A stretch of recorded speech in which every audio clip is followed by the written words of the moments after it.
immediate case. Now, this is the kind of a thing which we need to be again addressing. Let's say our communication gap is horrible. It's horrible. I've seen only one prime minister, apart from, of course, I didn't go on this one. Mr. Shaukat Aziz went there. He was speaking eye to eye with the top of the top blue chip company, owners. Now that created an impact. Hey, there is Pakistan. Now these are the facts which we really need to be addressing into. Our lobbying, as I said earlier, Faisal, it is very poor. India is far superior to us in this, and we need to be countering it. What we have done is gone on the defensive and penny wise and pound foolish, whereas they have gone on and their people have gone on into the Congress, into the Senate, and being part of it. Our diaspora only remains sort of embedded into the British Parliament. We need to be, encouraging people to get into international politics rather than speaking again back to Pakistan, back to the States, and so on forth. We can't. I mean, Kamala Harris is a prime example. India, Guyana, and of course there now she's the vice president. And what a change in the American politics. The first ever woman to come, to the privileged slot. So what we have to do here today, look, Pakistan is going to stay, period. But you, me, ambassadors and others will come and go. We need to be talking long term. We don't have a long-term plan. We've got to be working on long-term, and long-term plan means creating a dialogue, not a monologue. So I think that these are the areas which need to be addressed. And as far as this Kashmir issue is concerned, believe me, I say through your program, we've had the 3 best centers in Brussels, in London, and of course in Washington. Washington, there was a 4-4, but we were pleading our case, and we were there. We were literally there. We were getting 42 to 48 members of the European Parliament listening to us. Here, who's listening to us? Apart from India monitoring, no one is listening to us. And there, they go out and counter us on the international podium. In Geneva, we go and present a case, India is standing right up there. So these are the factors which we need to be addressing. And we cannot be India-centric. If India is friendly with UAE, Saudi Arabia, or any other country, well, let it be. That is their friendship. We need to be establishing our own friendships with different countries rather than be just focused, on India-centric sort of policies. We've got to get out of this. Very well said, Mir Sahib. I think it is high time to look inward and, sort out our own policies first, sort our own house in order, and then, then we can always talk about it. But Mir Sahib, it was a pleasure having you, sir. Thank you so much for your time. And Dr. Sahib, always great to have you, sir. Thank you so much for your time as well. And that's all we have for this hour. Inshallah, I'll see you again.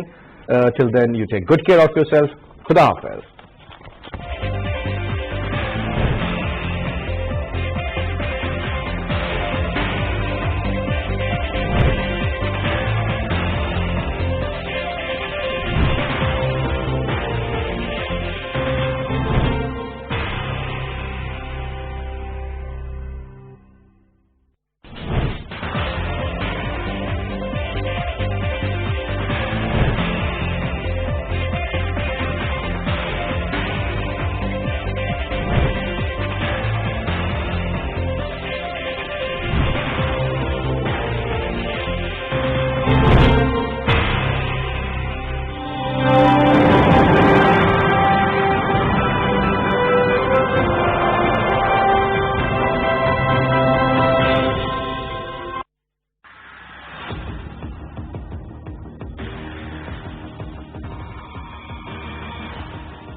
Unbelievable. He's off on his run, and so he should be. Here it comes. It's read by Harris to Hale. All the way. Got him! Oh! Hold him! Brilliant again. Hold him. Nobody's done it with greater. Oh, this could be trouble! Oh, to shake on pumping his tyres up. Oh, got him! Shut up!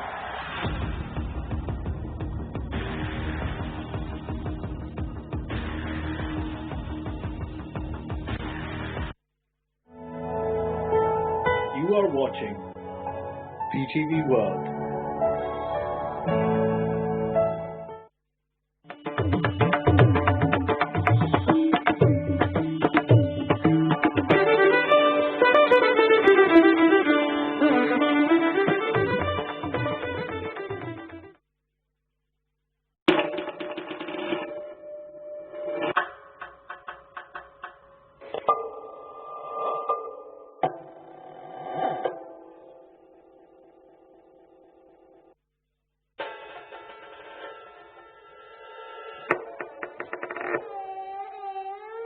Sarangi is a bowed, short-necked string instrument from subcontinent, which is used in Pakistani classical music.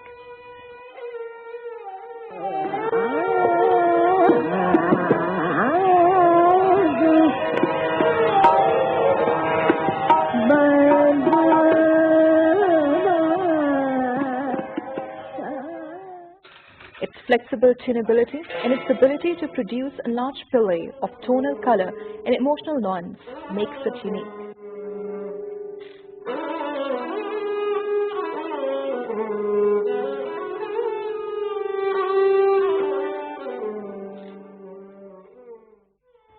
Carved from a single block of wood, the sarangi has a box-like shape with three hollow chambers called stomach, chest and brain. It's usually around 2 feet long and around 6 inches wide. It has 3 melody strings and 11 to 37 sympathetically vibrating metal strings.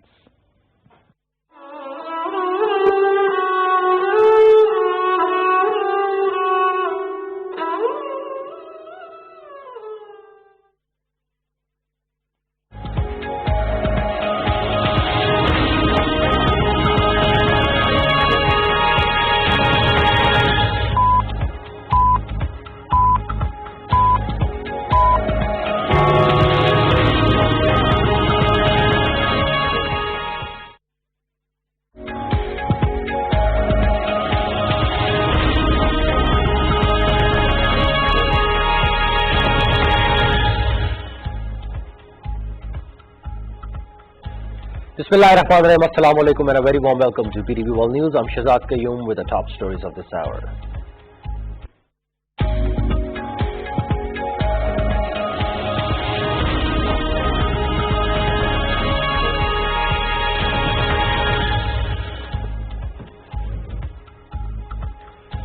Chief of Army Staff General Qamar Javed Bajwa calls on Prime Minister Imran Khan. Matters pertaining to national security discussed during the meeting.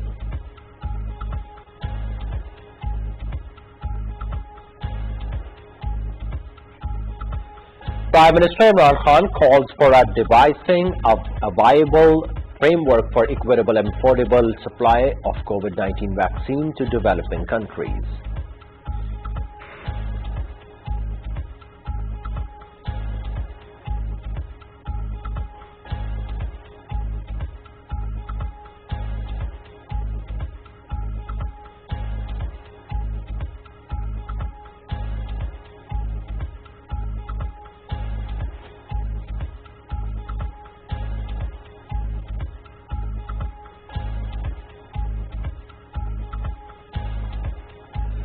Private Minister for Sciences and Technology Fawad Hussain apprised Prime Minister Imran Khan about technology which is used in research, maintaining law and order, search and rescue operations, logistics, agriculture and many other sectors.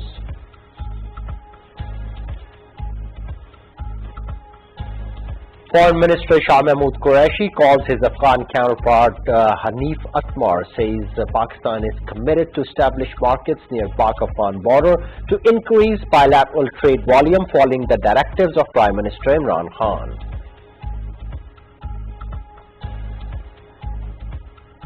Senate rejects PEMRA amendment bill that empowers the authority to take action on issues of employment and release of salaries. Senator Shehzad Wasim says opposition is politicking on rights of workers.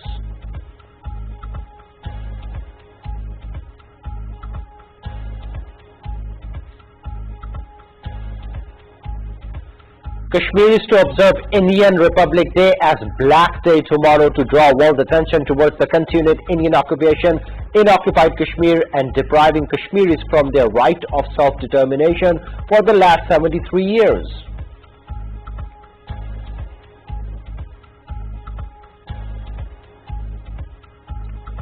Tens of thousands of Indian farmers protesting against Modi government's controversial farm law start tractor march to Delhi as the country marks its Republic Day with a high security military parade in the capital tomorrow.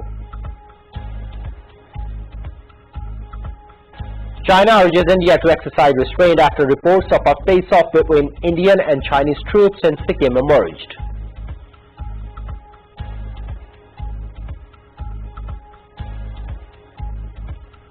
The captains, Babar Azam and Quinton de Kock, unveiled the test trophy in Karachi and posed for photos ahead of the first of two test series between Pakistan and South Africa beginning tomorrow in Karachi.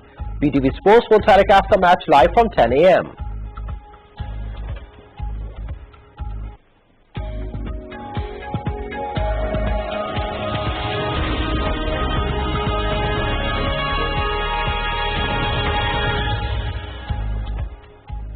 But that's all for the moment. For more details and live streaming, log on to our website world.ptv.com.pk. You can find us on Facebook page with the name of PTV World and follow us on Twitter at WorldPTV. Thanks a lot for watching, and it's goodbye for now.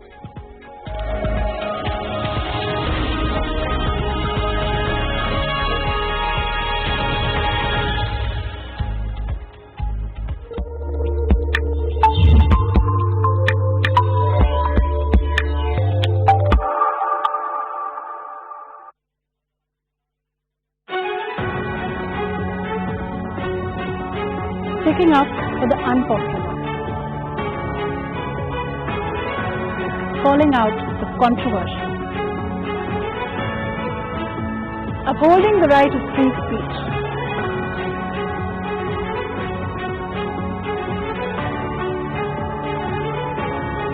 giving you all the perspectives and letting you understand the true one. And I speak views and opinions. My name is Farrukh. Watch Perspective every Thursday and Friday at 9:05 p.m. on PTV World.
Hello and welcome to Politics Today. I'm Farrukh Pitafi. Once again, we are going to talk about Pakistan's politics, particularly the politics of PDM versus government. It seems that this is a moment when PDM seems to be falling apart, right? Government has been predicting this for quite some time. Repeatedly, it has been said that all the forces within PDM are not on the same page. And now, Bilawal Bhutto Zardari has actually proposed the idea that the government should be removed via a no confidence motion. And that is amazing because all PDM combined, the opposition at the center doesn't have the numbers to bring down the government. And because of this, the government has said that, see, there is a difference between People's Party and PMLN. Then PDM itself doesn't help its own case because earlier we heard that they are going to actually agitate, they are going to resign from the parliament and the provincial assemblies, and yet now they are going to participate in the Senate elections and the by-elections also. So what exactly does this entail? And another very interesting storm, maybe a storm in the teacup, was broadsheet case where there was a lot of questioning and a lot of confusion, and the government then decided that it is going to come up with a commission to actually probe the matter. And the opposition, like always, is criticizing not the entire concept of broadsheet or the investigation or answering all those concerns which were actually pointed out by the investigation of broadsheet. Instead, opposition seems to be criticizing people involved. We are going to talk about all these matters and more, and what becomes of the Senate elections as well. In order to help us understand these issues, we are joined by Arif Chaudhry Sahab, senior lawyer. Needs no introduction, a regular on this show. Arif Chaudhry Sahab, thank you very much for being part of the program. My next guest is Barrister Abdullah Kahlon, who is representing ruling party Pakistan Tehreek-e-Insaf.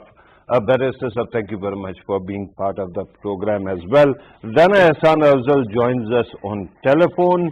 He is representing Pakistan Muslim League Nawaz.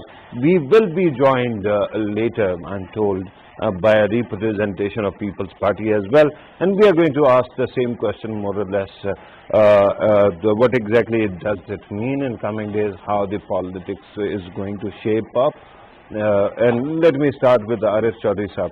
Arif Chaudhry Sahab, if you were a strategist for the opposition parties, which side would you have favored? No confidence movement or actually taking to streets?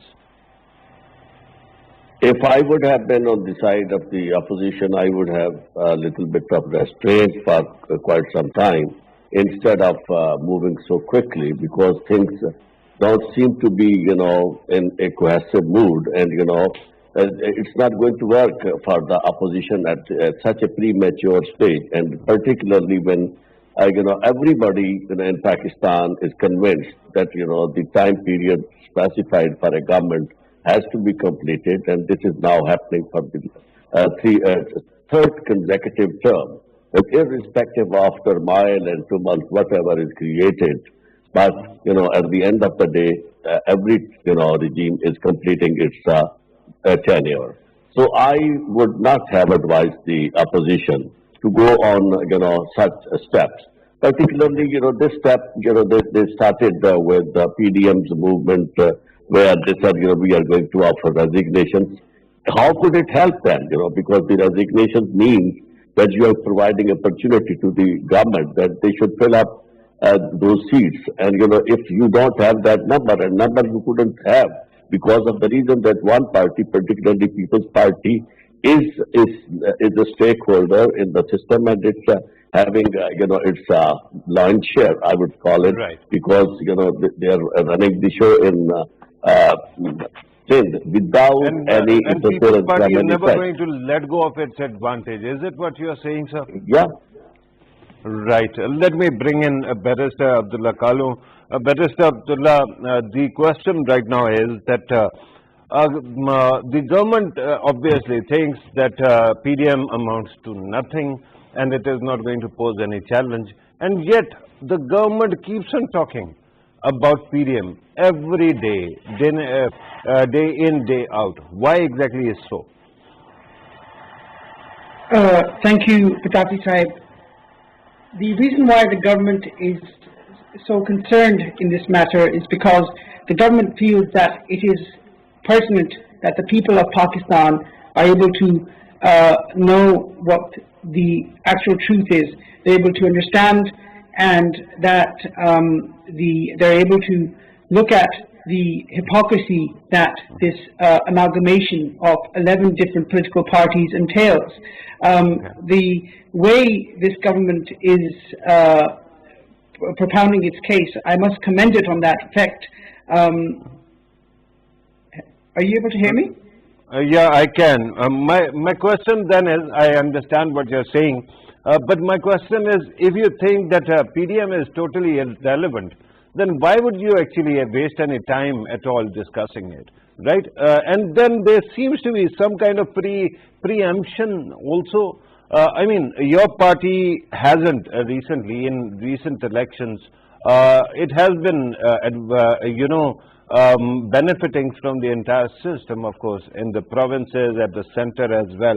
And yet, your party actually decided to take the issue of Senate election to the Supreme Court.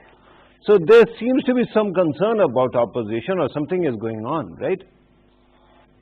The only reason why the government is putting forward its case is because it's in the interest of the Pakistani people and in the interest of transparency that the government lays out its cards on the table, and that is precisely what this government is doing. When it comes to the Senate elections, I feel that the government was wise when it put forward that reference before the Supreme Court to gauge an opinion as to whether the Senate elections could be conducted in an open and transparent manner. Indeed, in the past, we've seen Senate elections that have been mired by corruption, bribery, and the best way that we can get past that is if the Senate elections were conducted in an open, free, and transparent manner. Yeah, but my concern still remains that you haven't lost anything so far in any elections, even Senate elections. The opposition, despite having numerical strength in the Senate earlier, tried to bring down the chairman Senate, and they failed. That is a big example of why you shouldn't be worrying about anything at all. But let me bring in the representation from PMLN. Rana Ehsan Afzal Saab, my question is very simple. We have been anticipating that someday you are going to tell us that your party is resigning from the parliament, or maybe you are going to start agitating again. That doesn't seem to be happening right now. Today it seems that you have finally decided to participate in Senate elections, and then your own office bearers don't seem to be on the same page, because there are certain people who actually are listening to the advice given by Bilawal Bhutto Zardari. There are others who don't seem to be actually agreeing at all. What is going on with your party? Thank you, Pitafi Saab. Well, it seems that you want a sixer or you want a wicket. So, you know, there are many things which can happen in between. And yes, in the end, you have to actually win the match, whether you take the wickets or whether you have sixers, right?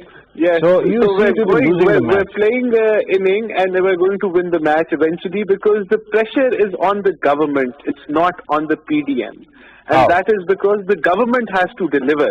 And it is not delivering on any front, be it economic, be it giving employment to the people of Pakistan, be it showing progress on any government department. You can see PIA, the aeroplanes got seized. So overall, it's a abysmal performance of the government. So the pressure is on them. And we have obviously announced that we're going to get rid of this government. And yes, we thought that maybe resignations was a good option. but then we revisited that option, and now, Bilawal Bhutto Saab thinks that maybe bringing an in-house change via parliament is a better way, and our party has that is announced the problem. That is the question that I'm asking. Regardless of how the government performs, the question is, you seem to be confused about a strategy. Your party and all parties of PDM, 11 parties actually, have been in power for decades. So you must be master politicians. The question is, when it comes to strategy, it seems that numerically weaker party, that is People's Party, seems to be setting the agenda. You actually air your opinion, and then you have to backtrack and join People's Party. Well, I do think that, there are, 10 parties coming on a single point is not easy. And up till now, I think we have performed phenomenally in a way that, the time schedule that we gave, we followed. And, the first phase where we went all over Pakistan doing jalsas, it went really well. The people responded. Now, obviously, it has been decided that we will be participating in the by-elections and the Senate. And we are having a meeting on the 4th of February. And the PDM leadership is going to decide the way forward, whether it's going to be a long march, which we are recommending, PMLN, or it's going to be an in-house change that has to be decided with the consensus of the 10 parties. That's an interesting answer, but I'm going to come back to you, sir, because there are many questions about your answer. Let me welcome Faisal Karim Kundi Sahab, Senior Leader of Pakistan People's Party, who joins us on telephone. Kundi Sahab, thank you very much for joining us, sir. The question right now is that while PDM keeps on talking about other aspects or other ways to actually remove the government, your leader, Bilawal Bhutto Zardari, has come up with the idea of in-house change. What exactly is it that you can see or your leadership can see but PDM cannot, the rest of the PDM, sir? It's not like this that PPP is just only party who wants in-house change, because when you see when there was APC and then PDM was formed, in which we have said that we will work inside and outside parliament against government. And Bilawal Bhutto Zardari has given this proposal regarding in-house change. And there are other proposals also, and when it will come to the PDM leadership meeting, they will discuss the proposals, and whatever is finalized unanimously, they will follow that. There are other ways also where Dharna is there, then there is long march, there is jail baro tahreek, there is resignation. So whatever the leadership of PDM unanimously decide, we will follow that. Right. Your party is thought to be the party that has the maximum brain trust in the opposition. And you have actually by far contributed immensely to the democratic cause in the country, Constitution, 73, your voice is a bit low. 18th Amendment, many other things. But it seems that when it comes to PMLN and People's Party, it is a dialogue of the deaf. PMLN wants very different things from the alliance, and you seem to have very different kind of outlook. Is it even possible for you to actually convince PMLN to tone down its rhetoric, the way Mian Nawaz Sharif was actually abusing everybody, and then actually correct its course as well? Your voice is a bit low. Can you speak a bit loud, because I can't hear you properly? Right, Kundi Sahab, I will ask the MCR also to actually increase the volume. But the question was that there seems to be a dialogue of the deaf going on between People's Party and PMLN. It seems that both want different things from their relationship. You want to actually bring down the government, but without actually bringing down the system. And PMLN, Maulana Fazlur Rahman actually seem to want to bring down everything. So is there even a possibility that your party can convince PMLN to work with the system or within the system and tone down its rhetoric? Raju, there are 10 parties in PDM, and every party has their own manifesto, and everybody has their own suggestions also. PMLN has their own suggestion, PVP will have their own suggestion, and other political parties will have their own suggestions. So we come with this suggestion, we go to PDM leadership meeting, there is steering committee meeting, then it's leadership meeting, and when we go to the leadership, then the leadership decide unanimously what to do, and we are having meeting in first week of February, and hopefully in first week of February they will decide the date, and then they will go there, and then we will have discussion within the parties, and then we will decide what we are going for the next, what is our next destination, what is our next step, what we have to take. So we will convince each other. PMLN will convince other political parties in PDM. People's Party will also convince that we should go for this. There are suggestions going on. So suggestions are there. PMLN has suggestions, other political parties have suggestions, and let's see what we can do together. But let me ask you very quickly, sir. Are you going to stay throughout the program with me? If you can stay with me, yes, I will throughout your program. Okay, thank you very much. Let me go back to Arif Chaudhry Sahab. Arif Chaudhry Sahab, let us also talk about the Senate elections and this whole talk. We have had, with you in the program, we have had these discussions. Let me ask you, at this moment, the way things stand, do you see any hope that open ballot can also take place? No, I don't see any hope.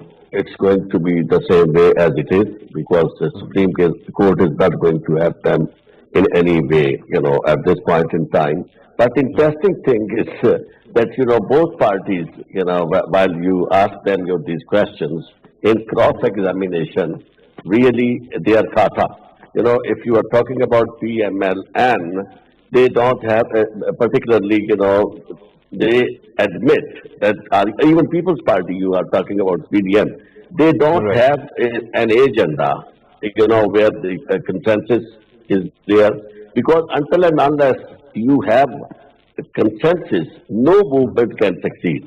Consensus and also a goal where everybody is convinced that this is the goal we have to achieve. And that goal, if that is the removal of the government, that can also help them, but the ways they are, trying to suggest to each other, they are quite poles apart, because both ways go parallel to each other. They don't go, they are not unanimous. They cannot be result-oriented. And, as far as the government is concerned, you see their strategy, notwithstanding the fact that there is no threat posed by the PDM, in fact, which can remove them. They, instead of in such a situation that, a paranoia, or you can say, anything that really doesn't exist in the real, world, but they are trying to create such a situation that every time they are busy answering the, PDM movement, or, making allegations against them, instead of marching towards their own agenda. Because at the end of the day, when time comes to an end, nobody will care about what has been happening, on talk shows and what they have been saying about the opposition with respect to their corruption. People will see their actual, what they have done. So instead of, marching on a wrong side, they should be directed towards the real goal, and that is the goal that they have. It's the new political party. It is for the first time has come into power with lot of expectations, and people, if their expectations do not come true, and they are not coming true, then they are not going to see their faces at all. So that should be their main concern, instead of running after, wild goose chase. Okay, that is a fair point, sir. Let me go back to Barrister Abdullah Kalu. Barrister Sahab, you must be listening to the discussion that is going on. It seems that the Parliament, the National Assembly, has a razor thin majority. Your party does. And in that scenario, you could have, if you really wanted to fix the concerns about Senate elections, because other parties have also been on the receiving end, perhaps the best place to go was Parliament and talk to the other parties. But that doesn't seem to be happening. You actually instead went to the Supreme Court. Why do you think it was important? Well, Pitafi said the reason why my government went to the Supreme Court was because Parliament has been reduced to a non-functioning capacity that is courtesy of the PDM. From day one, you've seen that how the opposition parties have leveled allegations against the legitimacy of my government. You heard Bilal Zardari's speech on the floor of the House, on a very maiden speech, where he accused our Prime Minister Imran Khan of being a Prime Minister select. It is very difficult in these circumstances for the government to approach across the treasury benches. With due respect, is it not what PTI also used to do? So what is the big deal? You can still find a way to work with the opposition, can't you? Pitafi Sahab, the government has tried to work with the opposition, but the problem is each time the government crosses the treasury benches, the other side already have a list of how to reduce or change or amend the NAB legislation. For them, their talking card is change or amend the NAB law, and then we'll talk to you. So when you have such an unrealistic sparring partner, you have to think outside the box, and that is why the government. I'm glad that you actually brought up the issue of amending the NAB law. Do you want to amend it at all, or do you want to keep it the way it is? The aspect of the NAB law, I believe that the select committees should sit together and decide which parts of the NAB law need further improvement, especially in light of the financial regulations and our international obligations. Yes, but as far as the law is concerned, I believe that it is a good law in that it is going to enhance accountability in Pakistan and shall ensure that that it has the deterrence effect and shall deter unscrupulous politicians from taking advantage of their positions. Yeah, but here's the problem. You might be criticizing the opposition, but in the end, your party is also a political party. So political parties might have to actually work together. Otherwise, there might be a lot of problems. Let me go back to Rana Ehsan Afzal. Rana Sahab, today Mariam Nawaz actually made a statement that the government keeps on asking them to cooperate and to hold discussions, and the opposition is not listening. Whenever you actually say something like that, why shouldn't you be, citing an example?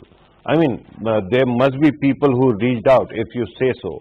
So why not actually mention that? Because you are opposing the whole idea. Actually, I think what the problem is that the PTI government is unable to sit with the opposition because of their arrogance and their attitude. Whenever the opposition has pointed out the flaws in the governance of PTI, PTI government has... Other way around, sir. Today, Mariam Nawaz, who is a senior official of your party, Vice President, says on record that the government wants to talk to us and they have been actually urging us to talk and we are not ready to talk. Now, you just made a totally different assertion. You said that the government is incapable of talking. There's a background to it, Pitafi Sahab. When we were, we helped the government pass 13 to 14 FATF bills. And then, the government brought the point that they wanted to amend the NAB laws. And then it was the government which backstabbed the opposition, saying that we want an NRO from the government and an ordinance from the assembly, which is a bizarre allegation that you want an ordinance from a national assembly where they have a majority, where, any sort of amendment we propose we're going to be voted for, and they have a majority over there. So it's just ridiculous how the government backstabs the opposition each time. We have supported them on national interest, on national issues. So, and then, it is not true that you demanded that there should be 34 amendments in NAB law, and that money laundering should not be declared an offense at all. Okay, for instance, if I say yes, and that would have been discussed in the committees, and then it would have been brought in the assembly for voting. Don't they have a majority in the assembly? I mean, wouldn't have the opposition been exposed if that was the scenario? And so I just don't understand, when you bring it to an assembly where they have a majority, what is the problem? Okay. Right. Let me go back to Faisal Karim Kundi Sahab. Faisal Sahab, Kundi Sahab, you have actually listened to the discussion that is going on. One, many pundits are saying that People's Party is going to be the ultimate victor out of this entire haggling that is going on between the government and opposition. And that it is going to get sizable portion of people elected into Senate. One, what do you say to that?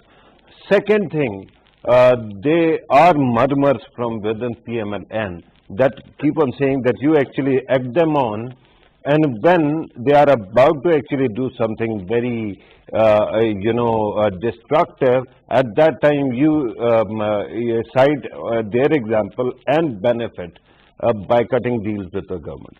Your take, sir.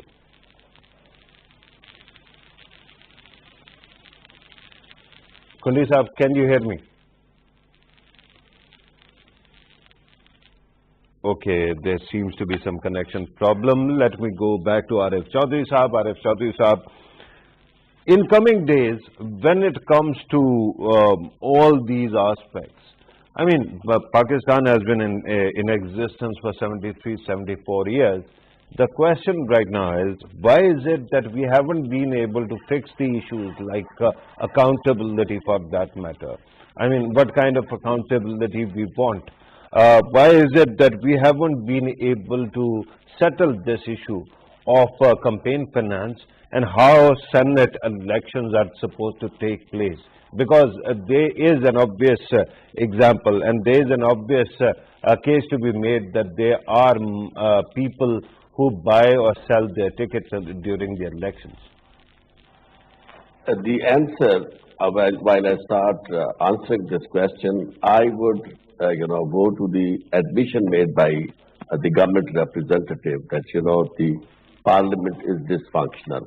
If you accept that, acknowledge that, then I think there is no reason to keep on going, because you cannot run the government affairs and the governance cannot be, run through, the ordinances. Then you have to seek a fresh mandate from the people of Pakistan that, well, we have a parliament which is non-functional, and, the government has to run its affairs through the parliament. And the answer to your question, direct answer is that, And I'm glad that you have answered what Carlos Saab or Barrister Saab was saying.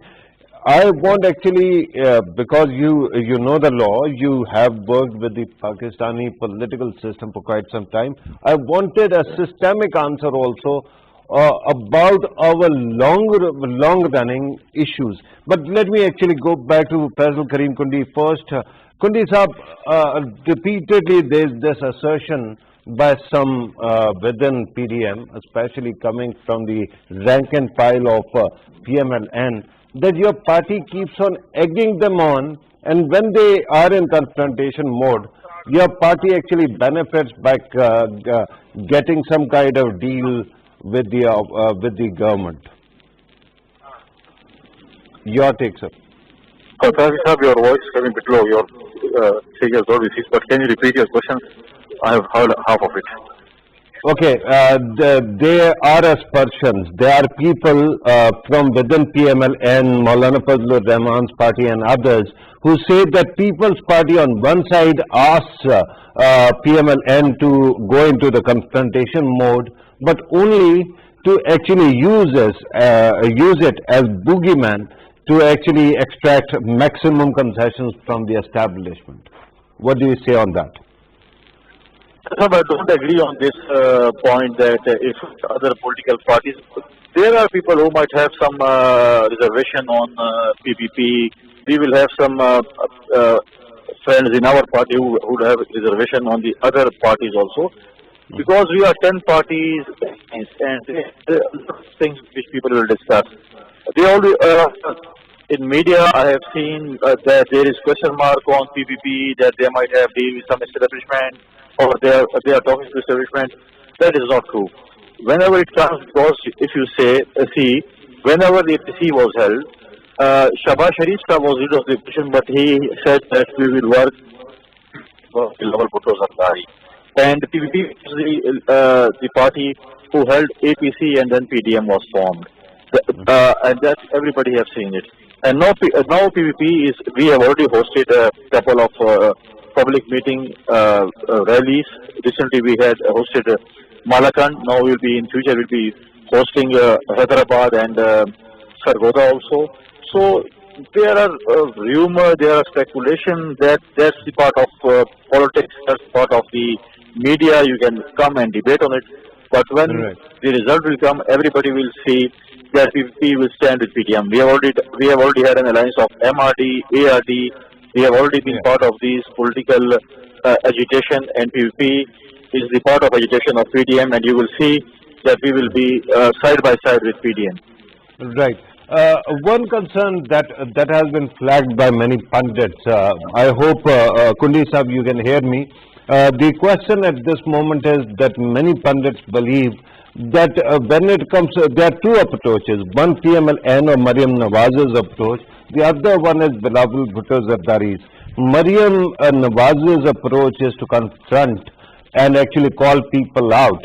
Your party's approach is to actually work within the framework of the system and try to bring about some kind of democratic change. When it comes to various elections that have taken place, for example, Gilgit-Baltistan, one has to believe that your party's formula didn't work. And when you look at the strength on the streets and the kind of agitation PDM actually set out to conduct, there Maryam Nawaz's formula seems to also fail. So is it true that opposition parties somehow have managed to minimize their options? Talk about Gilgit-Baltistan, everybody and was talking about it, and it was in media, and government, not government, but the allies were talking that we had an adjustment with establishment, and they will be in the government, they will lead the government or will be part of the government. But as you have seen how the elections were managed in Gilgit-Baltistan, PP got three seats, but PP is the highest vote taker in Gilgit-Baltistan. If you would have had alliance with management or with the establishment, or we would have any talks with the establishment, we would have been in the government or would have been the coalition partners. But that's not true. Whatever happened, we have seen it. So now the approach of Bilawal Bhutto Zardari or the approach of Maryam Nawaz, yes, it will be different because there are 10 political parties and 10 political parties have different approach. We have seen martial laws, we have seen two brutal martial laws, and we know how to continue the political process and how to continue democratic process. We will be democratic. We don't want Kundi Sahab, you are saying that you are not part of the governing system, and yet we see that your party actually has the deputy chairman Senate who is working side by side with the government, chairman. So there is a question that maybe People's Party is part of the system and PMLN is not. And your formula barely works, that you have been reduced to one province, and when it comes to PMLN, again it has lost in the province where it used to actually win all the time.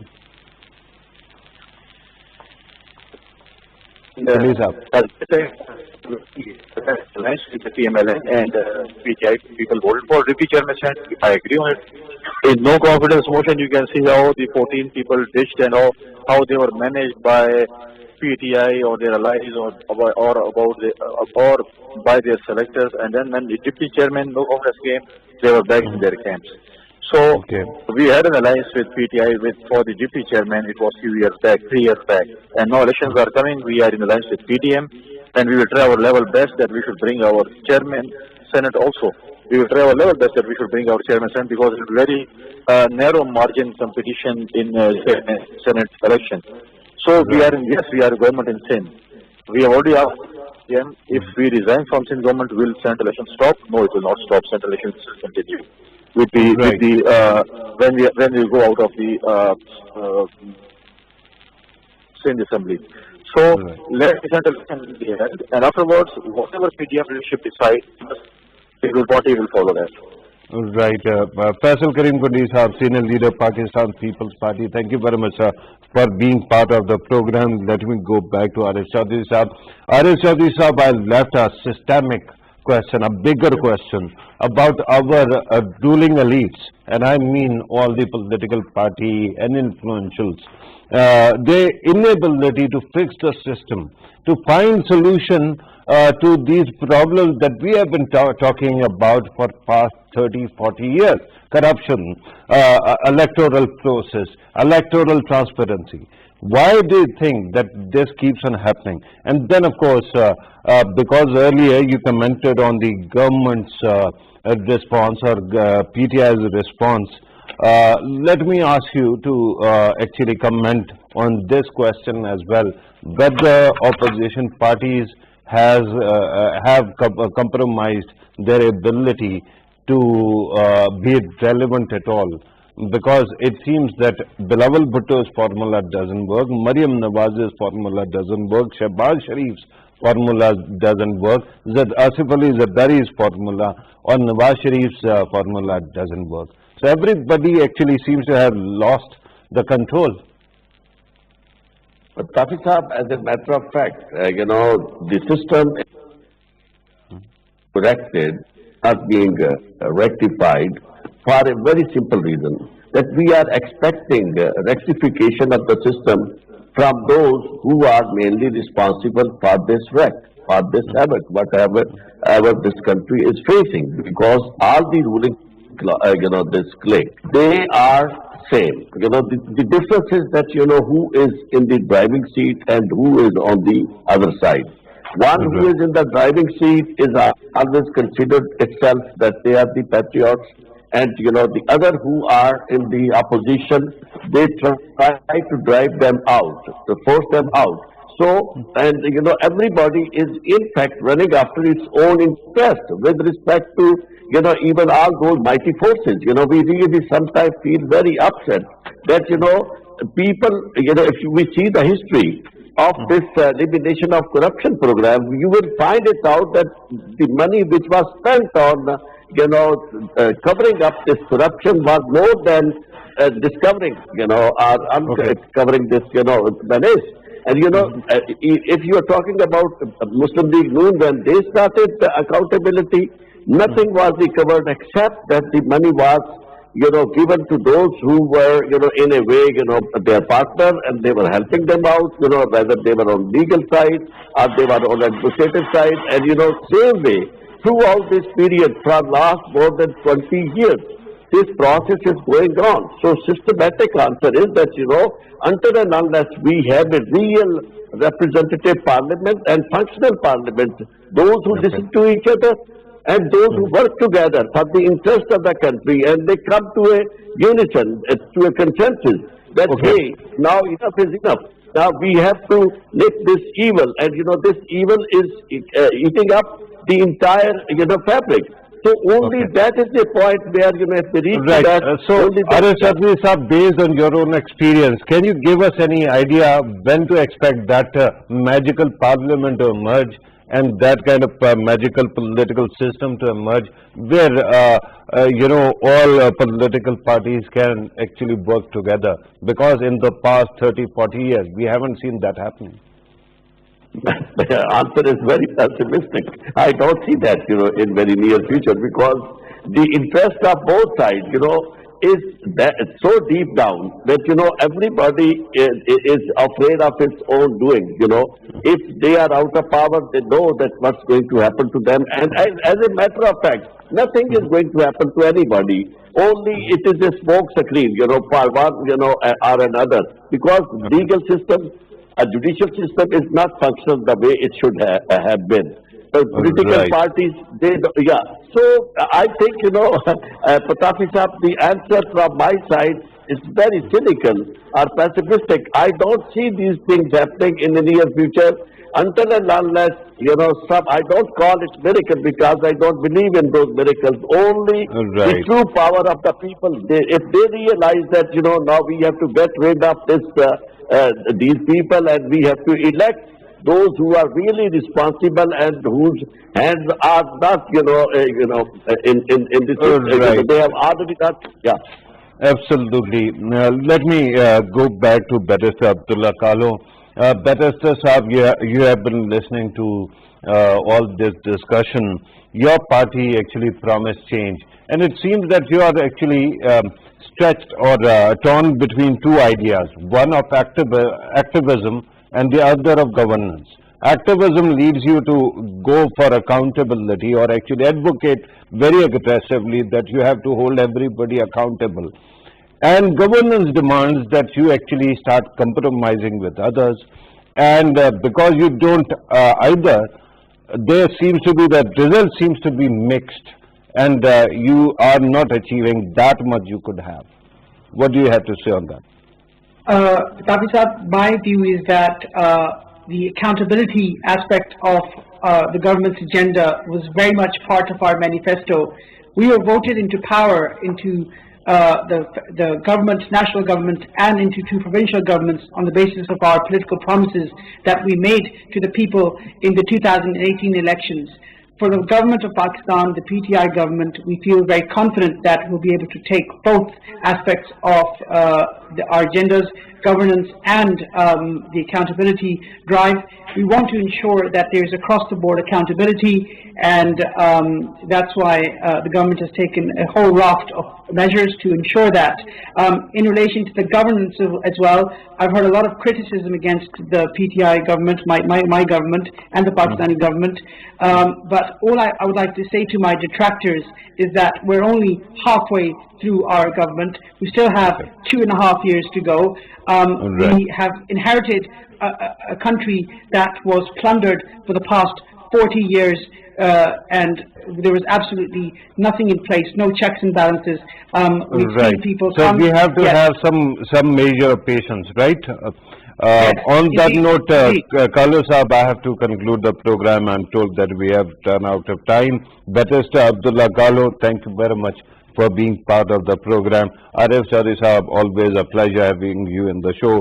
Same goes for you, Ehsan Afzal Saab. Thank you very much sir, for being part of the program. Viewers, you have listened to the participants. These issues are before you, and it will take some time to sift through them. Of course, there seems to be an element of incoherence when it comes to Pakistan's politics. Opposition doesn't seem to be very coherent, with the exception of the time when it is attacking somebody. And when it comes to the government might have great intentions, but somehow in the mix of things, it seems that there are many things that still need to be done. Today actually marks the half point of the government's tenure. Today, 2.5 years ago, on this